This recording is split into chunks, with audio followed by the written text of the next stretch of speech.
Hi, Dr. Brad DeBels with Weedman Lawn Care. Fall is quickly approaching and we're going to start to see those leaves falling off of trees and onto our lawns.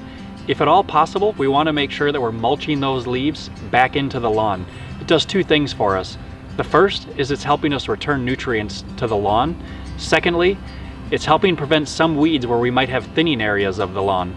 And if the leaf cover is too heavy, where we can't mulch it back into the property, we have Adam Sodersten with the Clean Lakes Alliance to talk about what we should be doing with those leaves if we have to rake them up and remove them from the property. Well, Brad, you said something really interesting about actually mulching and returning the nutrient to the land, because that's exactly what we want to do. We want to keep the nutrient out of the lake. So leaves are very rich with phosphorus, and phosphorus, of course, is the #1 cause of the harmful cyanobacteria or blue-green algae blooms we see that close our lakes. So what we want people to do, and it's really simple, is just rake the leaves out of their streets and hold them on their property. So whether they're mulching them, like you said, whether they maybe put them into a compost pile on compost, or whether they bag them and haul them away on their own, those are all good options. Also checking with your local city or municipality to find out when those leaf pickups actually are.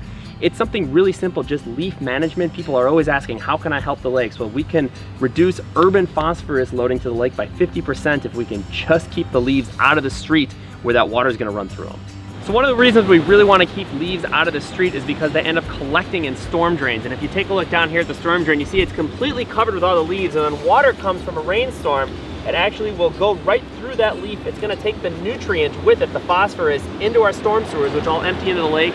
And in essence, we're fertilizing the lake instead of our lawns. And so if we can get these leaves up out of the street, they're not going to collect in the storm sewer like this. It's not going to deliver nearly as much phosphorus to the lake, which is really going to mean cleaner and healthier lakes come next summer.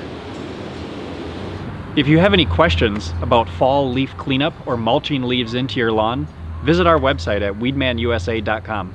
Clean Lakes Alliance is really excited and proud to have Weedman as a very strong supporter of Clean Lakes Alliance and lake initiatives here in the community.